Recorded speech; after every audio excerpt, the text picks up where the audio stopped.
2024 bagaimana Pak? Boleh dong. Ada peluang Pak? Apa? Untuk dengan Caimin Pak? Menurut kamu gimana?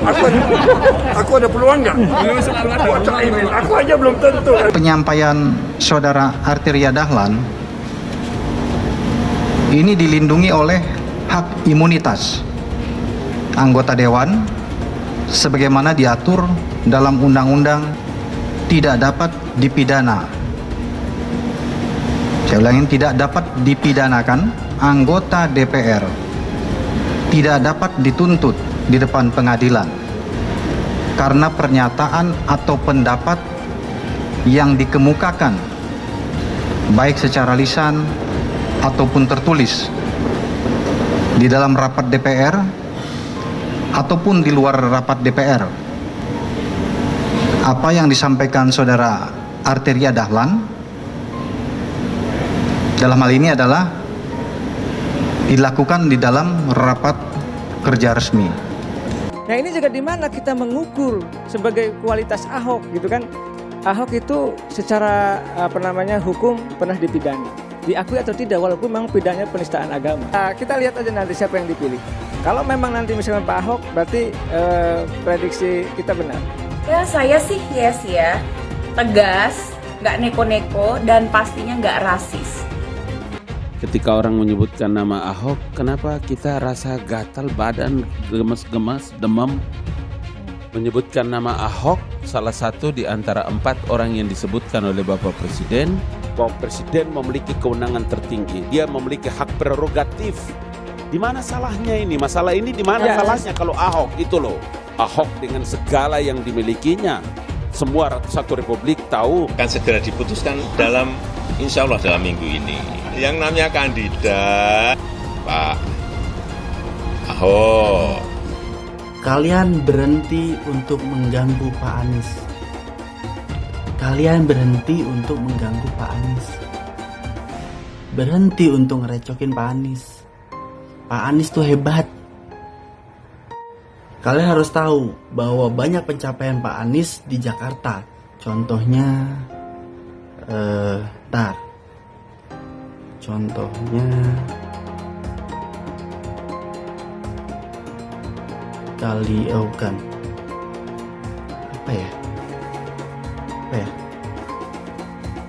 ya udah pokoknya jangan ganggu lagi ya, jangan gangguin. Pak Anies itu hebat.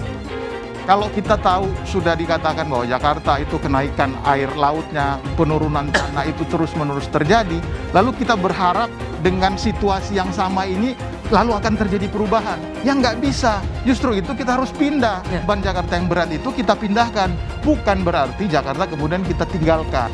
Calon-calon yang memenuhi syarat untuk itu termasuk Pak Basuki Cahayapurnama. PS menolak Undang-Undang IKN. Kepala otorita adalah wewenang Presiden, maka harapannya Presiden memilih usahakan jangan yang menimbulkan kegaduhan politik. Kurang setuju kalau Pak Ahok ya, karena Pak Ahok ini kan sosok yang bisa kerja tapi komunikasinya itu nggak bagus ya. Program IKN bukan sekedar pindah gedung pemerintahan, bukan itu. Pindah ibu kota adalah pindah cara kerja, pindah mindset dengan berbasis pada ekonomi modern. IKN akan kita jadikan sebagai sebuah showcase transformasi. Pak Jokowi pengen pindahin ibu kota, ya. Saya tahu banyak Bapak Ibu mendoakan saya. Amin. Ya, kalau orang tanya sama saya, kenapa bisa berdiri di sini? Saya bilang karena anugerah Tuhan dan doa dari banyak orang. Kasih kopi, berarti sekarang di atas kepala saya diletakkan tanggung jawab untuk anak-anak penduduk suku Dayak. Kami diberikan tanggung jawab atas kehidupan lebih baik dari suku Dayak di Kalimantan Timur ini. Basuki Cahayapurnama yang disebut orang tua kami Ahok, kami merasa Bapak sudah pulang ke kampung. Kami percaya Bapak Ahok tetap berjuang untuk bangsa kita. Pak Ahok juga salah satu pejabat terhebat di Indonesia. Itu doa kami Pak Ahok.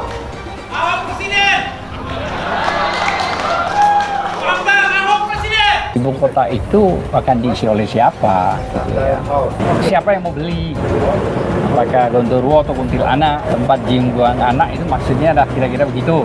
Sehingga saya berpendapat hanya monyet yang pindah ke situ. Kata-kata hanya monyet itu ditujukan kepada orang-orang yang pindah ke Kalimantan. Nggak bilang salah, saya mohon maaf. Pancasila Soekarno, ketuhanan ada di pantat. Anak Tuhan dari mana? Kalau Yesus anak Tuhan, bidangnya siapa? Besok di seluruh wilayah Indonesia kami katakan bahwa karena di salib itu ada jin kafir. Karena di salib itu ada jin kafir. Karena di salib itu ada jin kafir. Haleluya. Kepalanya ke kiri apa ke kanan? Kepalanya ke kiri apa ke kanan?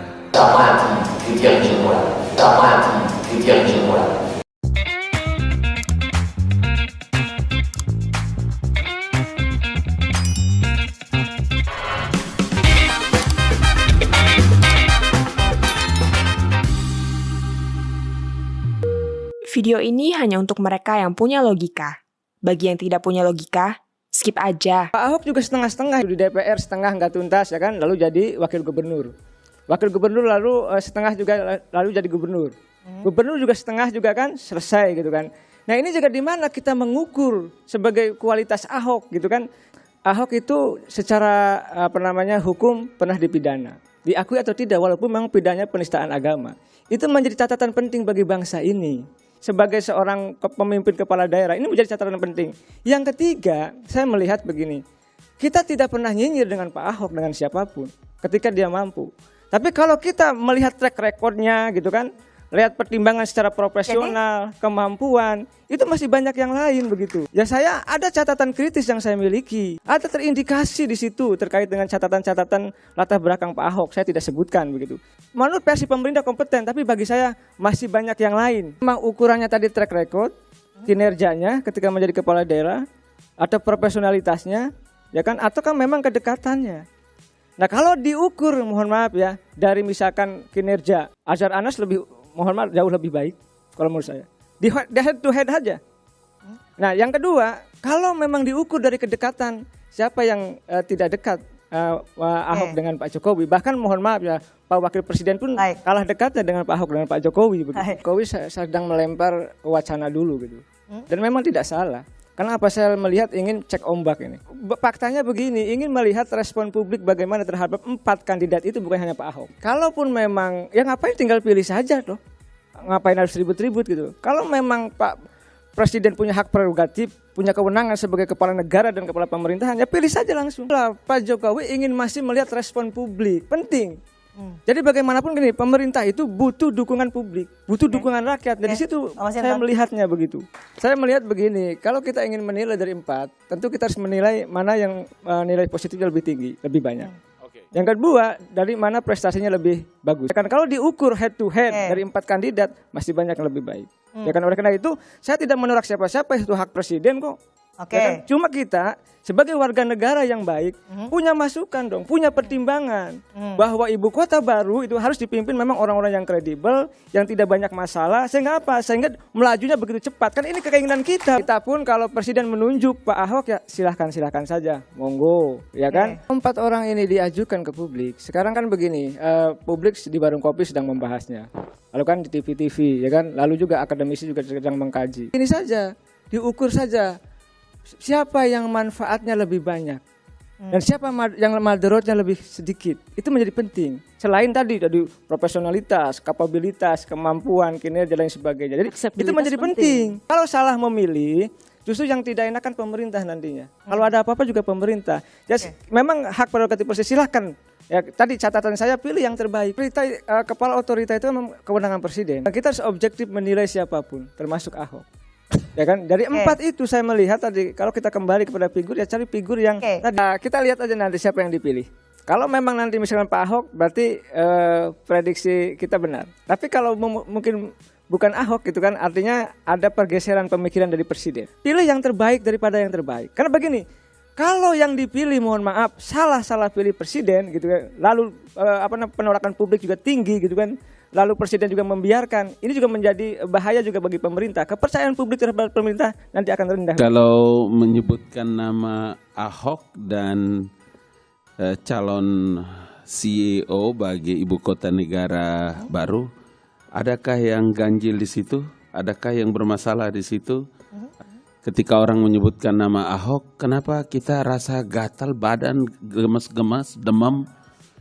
Menyebutkan nama Ahok, salah satu di antara 4 orang yang disebutkan oleh Bapak Presiden, karena dia paling tidak punya 5 kriteria penting. Pertama, coba perhatikan. Cepat ambil satu keputusan, memiliki kemampuan manajerial yang oke, punya resources yang bagus, dia punya kemampuan leadership, bisa memimpin sebuah ibu kota negara baru seperti itu. Kalau nanti ditunjuk oleh Bapak Presiden, ya saya lagi-lagi mengucapkan ahlan wa sahlan. Kalau orang nyinyir ya apa aja ada, boleh bisa dipakai istilah. Tidak ada anak emas, tidak ada perak, tidak ada anak berlian. Yang ada itu adalah anak putra terbaik Indonesia. Siapa manusia yang tidak punya kontroversial di Republik ini? Tunjukkan sama saya. Adakah orang yang tidak punya kekurangan di Republik ini?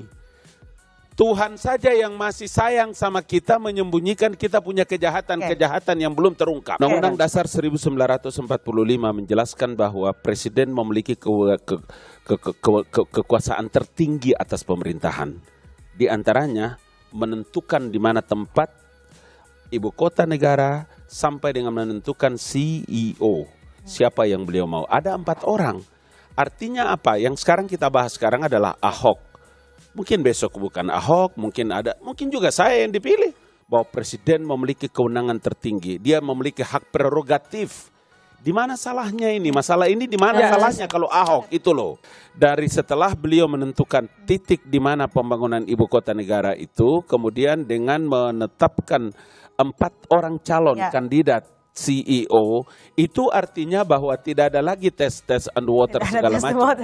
Sudah ini barang sudah paten ini, tinggal main aja ini kawan. Sebuah badan otorita akan dipimpin oleh seorang yang setingkat dengan CEO. Siapa-siapa? Ya, serencana si A, si B, si C, si D. Namanya juga wartawan kalau bertanya kemudian dalam kapasitas sebagai seorang kepala negara, presiden, kemudian menjawab, boleh toh? Masa tidak boleh? 3 alasan penting. Yang paling penting itu adalah trade record, kemudian memiliki kemampuan manajerial yang bagus, leadership, dan jangan lupa kedekatan itu adalah bagian terpenting dalam membangun chemistry, dalam mengembangkan dan meneruskan visi Presiden. Ahok dengan segala yang dimilikinya, semua satu republik tahu. Karena Presiden ingin agar ibu kota negara ini kan harus bisa sama seperti India, New Delhi, sama seperti Putrajaya, dia harus diselesaikan dengan cepat. Orang yang memiliki gaya cepat untuk bisa menyelesaikan itu tidak ada lain. Kalau Presiden tentu saja tidak memikirkan hanya satu masalah. Presiden sebagai seorang pemimpin besar di Republik ini, sebagai kepala negara, punya beberapa pembantu-pembantu dengan punya perangkat-perangkat yang luar biasa. Dari huruf A sampai Z, dari Sabang sampai Merauke dipikirkan oleh seorang presiden. Karena itu tadi saya kenapa menolak dan menantang bahwa ini untuk tes dulu, tes air. Nggak ada cerita bagi seorang Jokowi. Orang hari-hari kita sama-sama, saya lihat bagaimana apa yang beliau bicara dan pikirkan. Kemudian seperti yang tadi saya sebutkan kriteria-kriteria itu, kemampuan mereka. Jadi kalau publik hari ini baru dengar dari Ali Mokhtar Ngabalin, ya itulah persyaratan-persyaratan. Kalau kita baca dari sejarah pembentukan, sejarah pertama kali Undang-Undang Ibu Kota Jakarta itu, memang kan kalau untuk otoritas, ini kan otorita. Badan Otorita Ibu Kota Negara, sebutlah kalau nama seperti itu. Maka sebagian dari kewenangan kekuasaan presiden itu diberikan kepada CEO untuk memimpin badan otorita untuk memulai pembangunan ini barang. Bahwa ada Ahok di ibu kota baru, saya mau bilang bahwa ini sekaligus pernyataan resmi saya selaku tenaga ahli utama kantor staf presiden. Saya mau bilang begini, jangan karena kebencianmu kepada suatu kaum dan jangan karena kebencianmu kepada seseorang kamu berlaku tidak adil. Al-Maidah ayat 8. Saya ingin mengatakan bahwa kompetensi menjadi pertimbangan Bapak Presiden, kemampuan manajerial itu juga, kemampuan leadership, kemudian tenaga, power yang dimiliki dan konsentrasi waktu yang full, itulah 4 orang yang Presiden yakini mereka memiliki kapasitas. Video ini hanya untuk mereka yang punya logika. Bagi yang tidak punya logika, skip aja.